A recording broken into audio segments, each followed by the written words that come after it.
আসসালামু আলাইকুম। সংবাদে আপনাদের সবাইকে স্বাগত জানাচ্ছি। আমি ফিরোজ তোহা। শুরুতেই সংবাদ শিরোনাম। বাংলাদেশের সর্বশেষ গুরুত্বপূর্ণ আপডেট সংবাদে আপনাকে স্বাগত। শুরুতেই সংবাদ শিরোনাম, পরে বিস্তারিত। শুরুতেই জানাবো, ভারতের ত্রিপুরায় বাংলাদেশের সহকারী দূতাবাসে হামলার ঘটনায় ভারতের দুঃখ প্রকাশ।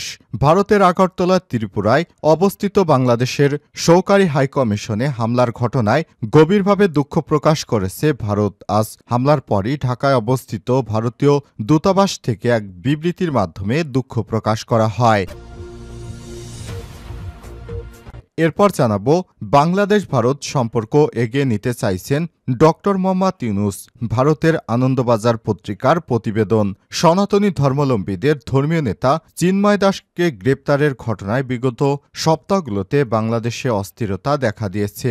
বিষয়টি নিয়ে ভারত ও বাংলাদেশের সম্পর্ক অঘোষিত শীতলতা চলছে। এমন পরিস্থিতির ভেতরে ভারতীয় সংবাদ মাধ্যম আনন্দবাজার এক প্রতিবেদনে জানিয়েছে, ভারতের সঙ্গে সম্পর্ক এগিয়ে নিতে চাইছেন অন্তর্বর্তীকালীন সরকারের প্রধান উপদেষ্টা ডক্টর মোহাম্মদ ইউনূস।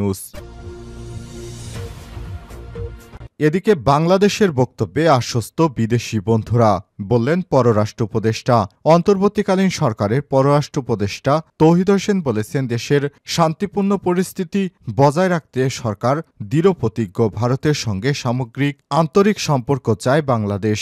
দেশে দু একটি ঘটনা ঘটেছে যা আমলে নিয়ে অপরাধীদের শাস্তির আওতায় আনা হচ্ছে। বাংলাদেশের বক্তব্যে আশ্বস্ত হয়েছে বিদেশি বন্ধুরা। এদিকে রেলওয়েতে ৫১৬ জন নিয়োগের পদের এমসিকিউ পরীক্ষা বাতিল। প্রশ্ন ফাঁসের অভিযোগ উঠায় বাংলাদেশ রেলওয়ে বাংলাদেশ সরকারি কর্ম কমিশন পিএসসির অধীনে রেলওয়ের ১০ম গ্রেডের ১১ ক্যাটাগরিতে ৫১৬টি উপসহকারী প্রকৌশলী পদের এমসিকিউ পরীক্ষা বাতিল ঘোষণা করা হয়েছে।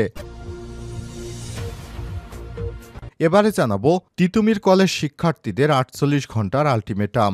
আগামী ৪৮ ঘণ্টার মধ্যে আনুষ্ঠানিকভাবে তিতুমির কলেজকে বিশ্ববিদ্যালয়ে রূপান্তরের সম্ভাব্যতা যাচাই কমিটি ঘোষণার দাবি জানিয়েছে ঢাকা বিশ্ববিদ্যালয়ের অধিভুক্ত সরকারি কলেজটির শিক্ষার্থীরা।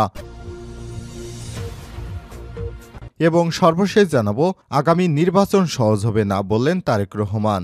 আগামী দিনে যে নির্বাচন আসছে সেটি সহজ হবে না বলে জানিয়েছে নেতাকর্মীদের দায়িত্বশীল আচরণ করার আহ্বান জানিয়েছে বিএনপির ভারপ্রাপ্ত চেয়ারম্যান তারেক রহমান। সোমবার ২ ডিসেম্বর লন্ডন থেকে ভার্চুয়ালি ময়মনসিংহ ও খুলনা বিভাগের নেতাকর্মীদের নিয়ে আয়োজিত এক কর্মশালায় এমন আহ্বান জানান তিনি। প্রিয় দর্শক, এতক্ষণ শুনছিলেন সংবাদ শিরোনাম, এবারে বিস্তারিত। তবে তার আগে বন্ধুরা, অনুরোধ থাকবে এই সংবাদটিতে একটি লাইক দিন।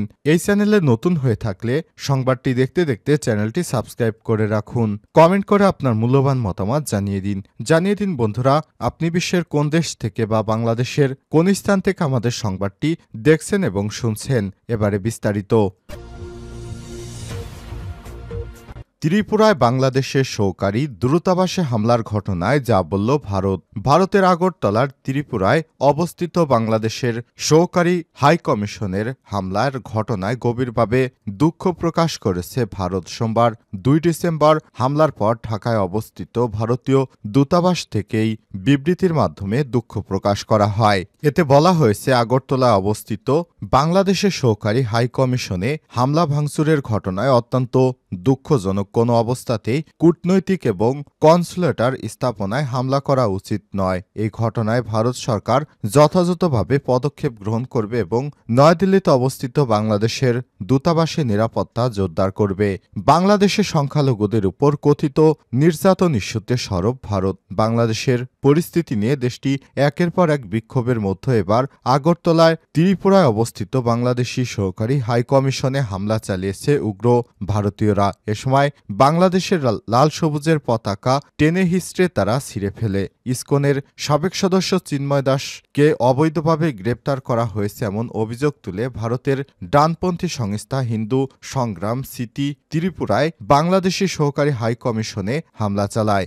দেশটির আঞ্চলিক সংবাদ মাধ্যমের গণমাধ্যমের খবরে বলা হয়েছে শান্তিপূর্ণ বিক্ষোভটি সার্কিট হাউসে মহাত্মা গান্ধীর ভাস্কর্যের সামনে পৌঁছলে পুলিশ তাদের বাধা দেয়। এ পর্যায়ে তারা পুলিশি ব্যারিকেড ভেঙে বাংলাদেশি সহকারী হাইকমিশনের অফিসে প্রবেশ করে।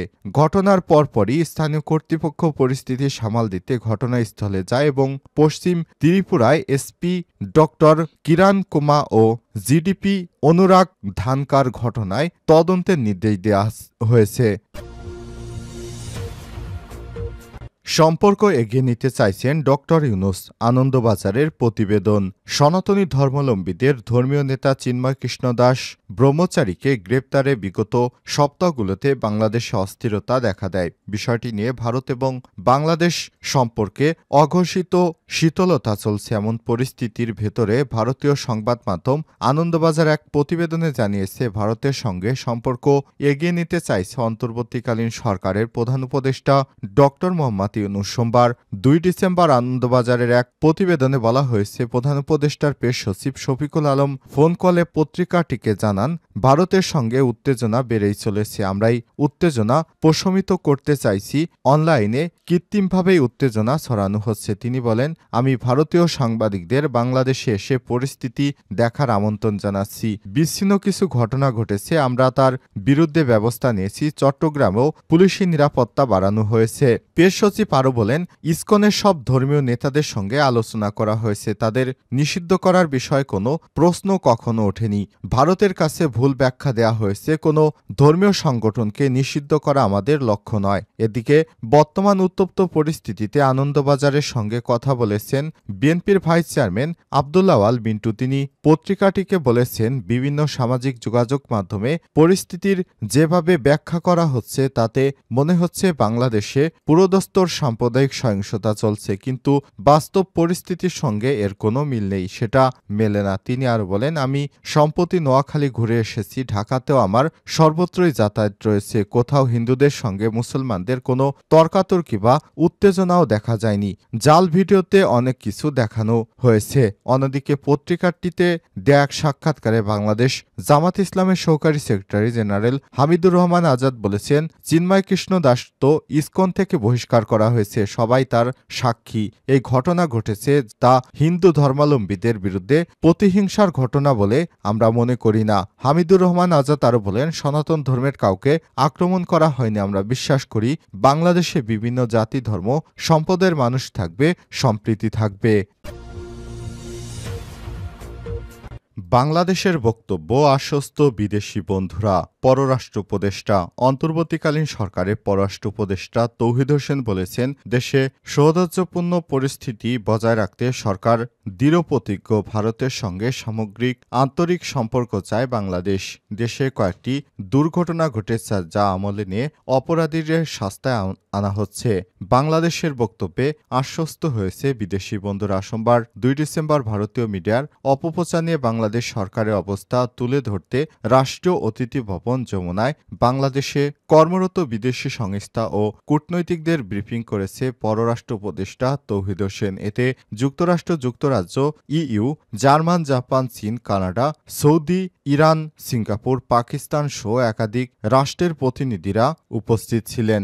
এছাড়াও বাংলাদেশে কর্মরত আন্তর্জাতিক সংস্থা ও জাতিসংঘের প্রতিনিধিরা উপস্থিত ছিলেন। পররাষ্ট্র উপদেষ্টা বলেন, একটি বিশেষ গোষ্ঠী তাদের সর্বশক্তি দিয়ে অপপ্রচার চালাচ্ছে। আমরা মেনে নিচ্ছি তাদের এক্ষেত্রে শক্তি আমাদের চেয়ে বেশি, তবে আমরা সবাইকে বিষয়টি পরিষ্কার করার চেষ্টা করছি। দেশের আইনশৃঙ্খলা পরিস্থিতি স্বাভাবিক রাখতে সরকার বদ্ধপরিকর জানিয়ে পররাষ্ট্র উপদেষ্টা বলেন, আমরা বার্তা দিতে চাই বর্তমান সরকার সাম্প্রদায়িক কোনো অপতৎপরতা বরদাস্ত করবে না। আমরা হিন্দু মুসলিম কোনো ভেদ করতে চাই না। কোনো বিশৃঙ্খলা দেখা গেলে আমরা আইনগত ব্যবস্থা গ্রহণ করব। প্রশ্ন ফাঁস, রেলওয়ের ৫১৬ পদের এমসিকিউ পরীক্ষা বাতিল। প্রশ্ন ফাঁসের অভিযোগ উঠায় বাংলাদেশ রেলওয়ে বাংলাদেশ সরকারি কর্ম কমিশন পিএসসির অধীনে রেলওয়ের ১০ম গ্রেডের ১১ ক্যাটাগরির ৫১৬টি উপসহকারী প্রকৌশলী পদের এমসিকিউ পরীক্ষা বাতিল ঘোষণা করা হয়েছে। পরবর্তী সুবিধাজনক সময়ে পুনরায় অনুষ্ঠিত হবে এই পরীক্ষা। সোমবার ২ ডিসেম্বর বিকেলে চ্যানেল 24 অনলাইনকে সব তথ্য নিশ্চিত করেছে পিএসসির জনসংযোগ কর্মকর্তা এস এম মতিউর রহমান। পিএসসির বিজ্ঞপ্তিতে বলা হয়েছে, অধিকতর স্বচ্ছতা নিশ্চিত করার লক্ষ্যে গত 5 জুলাই অনুষ্ঠিত রেলপথ মন্ত্রণালয়ের অধীনে বাংলাদেশ রেলওয়ে উপসহকারী প্রকৌশলীর পদে নেওয়া এমসিকিউ লিখিত পরীক্ষা বাতিল করা হলো। এদের পরীক্ষা আগামী বছরের 2025 মার্চে অনুষ্ঠিত হওয়ার সম্ভাবনা রয়েছে। উল্লেখ্য, এর আগে গত 5 জুলাই অনুষ্ঠিত পিএসসির অধীনে রেলওয়ের উপসহকারী প্রকৌশলী পদসহ বিভিন্ন নিয়োগ পরীক্ষার প্রশ্নপত্র ফাঁসে জড়িত থাকার অভিযোগে পিএসসির 2 জন উপপরিচালক, 1 জন সহকারী পরিচালক, 17 জনকে গ্রেপ্তার করা হয়। রেলওয়ে নিয়োগের পরীক্ষা প্রশ্নপত্র ফাঁসের অভিযোগের ব্যাপারে তদন্ত কমিটি গঠন করা হয়েছিল পিএসসিতে। ওই সময় এই নিয়োগ পরীক্ষা বাতিলের দাবিতে মানববন্ধন ও প্রতিবাদ সমাবেশও করেছে চাকরিরত প্রার্থীরা। প্রসঙ্গত, পিএসসির অধীনে অনুষ্ঠিত বিভিন্ন পরীক্ষা প্রশ্ন ফাঁসের বিষয়টি নিয়ে প্রতিবেদন প্রকাশ করা হয়।